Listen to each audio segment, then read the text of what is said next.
चला उन्हाळ्याची सुरुवात झाली, चाहूल लागली, उन्हाळा सुरू झाला आणि सगळीकडे आता सध्या तरी मुंबईमध्ये पण गरमीचं प्रमाण हळूहळू वाढत आहे। सकाळची थंडी आहे, दिवसभर खूप सारं गरम होत आहे। तर आता सगळीकडेच असे आहे की उन्हाच्या झळाया आणि चटके लागू लागलेले आहेत। तर मग आता तुम्ही म्हणाल ताई तुम्ही डिजिटल सोडून तुम्ही उन्हाच्याच मागे का लागल्या, तर मी तुम्हाला त्याचं थोडक्यात उत्तर देते। तर नमस्कार मित्रांनो आणि मैत्रिणींनो, मी संगीता कोळपे संगीता डिजिटल सर्व्हिस चॅनल मध्ये तुम्हा सर्वांचं स्वागत करते। तर मी उन्हाळ्याचा विषय का घेतला तर तुम्हाला चांगलं कळलंच असेल की उन्हाळा म्हटलं की घरगुती प्रोडक्ट हे कुठेतरी वरती डोके काढतात आणि खरोखर आपला ब्रँड बनून जातात, आपलं नाव कमवून जातात अगदी वर्षभरासाठी, पुढच्या 6-7-8 महिन्यासाठी, म्हणजे दुसरा उन्हाळा येईपर्यंत।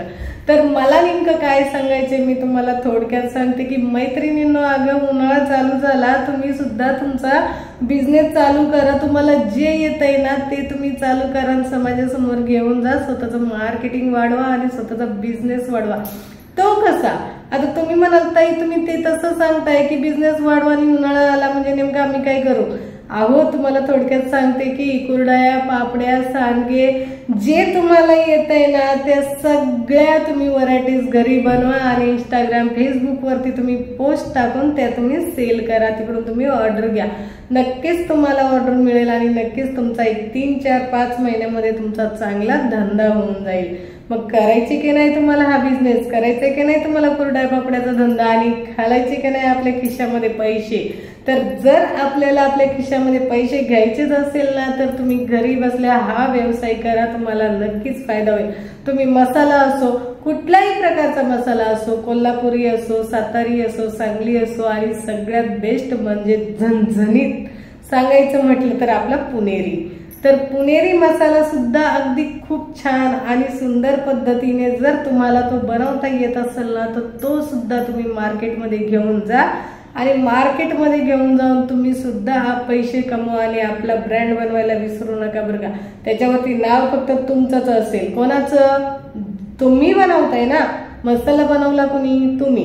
त्याला चव कोणाच्या हातची? तुमच्या।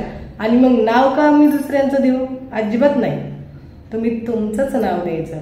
तेव्हाच तुम्हाला कुठेतरी असं वाटेल की नाही नाही आम्ही सुद्धा काहीतरी करतो बरं का, आम्हाला सुद्धा याच्यामध्ये खूप इंटरेस्ट आहे, मला सुद्धा हे सगळं बनवायला आवडतं, पण सध्या माझ्याकडे वेळच नसतो, मी सध्या खूप बिझी आहे त्याच्यामुळे। नाहीतर मला सुद्धा कुरडई, पापडी, सांडगे सगळं A to Z बनवायलाही येतं आणि बनवायला तर खूपच आवडतं। जेवणामध्ये सगळेच प्रकार बनवायला मला आवडतात आणि मी बनवते नॉनव्हेज सोडून, कारण माझ्या गळ्यात माळ आहे आणि हे सगळं मी खात नाही त्याच्यामुळे। पण असं काहीच हरकत नाही, आपण आपल्या जे काही आपलं मार्केटिंग आहे त्याच्याकडे येऊ, आपला विषय भरकटला की तो भरकट जातो आणि मला तर या सगळ्याच गोष्टी तुम्हाला शेअर करायला आवडतात, म्हणून तर मी तुमच्यासोबत शेअर करते।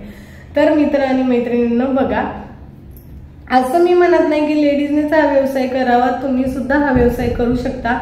तुम्ही सुद्धा घरून ज्या काही आपल्या असतील, जे काही आई म्हणा किंवा बायको म्हणा, त्यांच्याकडून हे सगळे प्रोडक्ट तुम्ही बनवून घेऊ शकता आणि हे काही सगळ्यांनाच बनवायला येतं। आजकाल सगळ्यांनाच ह्या गोष्टी जे काही हे प्रोडक्ट बनवायला आवडतात, तर असे प्रोडक्ट बनवा आणि तुम्ही सुद्धा तुमचे प्रोडक्ट मार्केटमध्ये घेऊन जा, कुठेतरी आपला जे काही आपल्या ब्रँडचा लॉन्च करा आणि त्याच्यामधून आपल्याला एक चांगला पैसा कमवण्यास सुरुवात होते।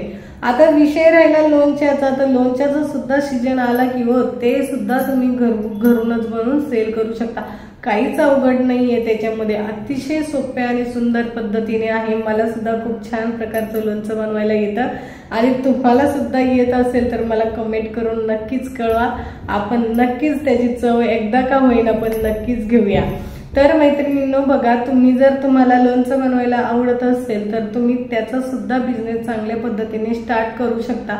तर हे कसं आहे माहितीये का, हे तुम्ही खाण्यापिण्याच्या गोष्टी ज्या आहेत ना तेवढ्या कमी समजू नका, कारण कसं होतं एखादी जर दुसरी आपण मोठी वस्तू घेतली तरी 10-15 वर्ष आपण वापरू शकतो, पण जर तुम्हाला खाण्यापिण्याची गोष्ट जर म्हटलं तर ते तुम्ही 10-15 वर्ष वापरू शकता का? तर बिलकुल नाही, ती 15 दिवसामध्ये, महिन्यामध्ये ती संपून जाते आणि त्याच्यामधून मग आपल्याला परत ऑर्डर मिळते, म्हणजे परत ऑर्डर मिळली की तो झाला आपला कस्टमर। मग मैत्रिणींनो बघा, सांगायचं तात्पर्य एवढंच आहे की तुम्ही ग्रामीण विभागात असू, सिटीमध्ये असू, जिथेही असाल तुम्ही तिथून आपला व्यवसाय सुरू करा. माझं म्हणणे एवढंच आहे की आपल्या कमीत कमी महिन्याभरात 10 कुटुंबांनी जरी माझ्या सांगण्यावरून व्यवसाय सुरू केले ना, तर नक्कीच मला त्याच्यामध्ये समाधान वाटेल. कारण मी सुद्धा तुमच्यासाठी अगदी कंबरला पदर खुचून उभी आहे. तुम्ही म्हणाल तसा मी सपोर्ट करते. तुम्हाला मार्केटमधल्या काहीच गोष्टी माहित नसेल ना, तर मी नक्कीच तुम्हाला त्या सजेस्ट करून सांगेन.